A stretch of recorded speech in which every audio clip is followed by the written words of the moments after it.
Welcome to the Learning Pines YouTube. We hope this video helps. You start by confirming what is linked and which data block you need to unlink. In the outliner, set display mode to Blender file so you can see library items. This reveals the linked object, mesh, material, or collection. Once done, select the object in the 3D view or select the data block entry in Properties so Blender knows which data to operate on. Make sure to note the library name. You will need that reference when you create a local copy. Now you convert the linked data into local data you can edit. Use object relations make local.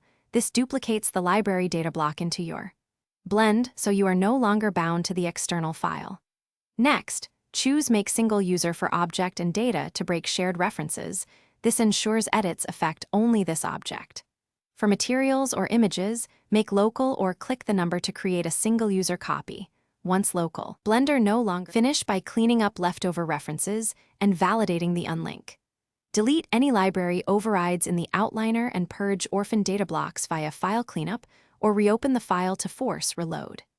If changes still revert after making local, make sure there are no active library overrides or nested links re-importing the data.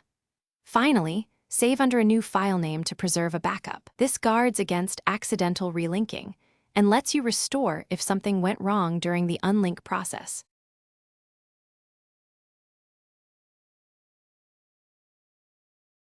Thanks for watching. Consider subscribing if we helped you.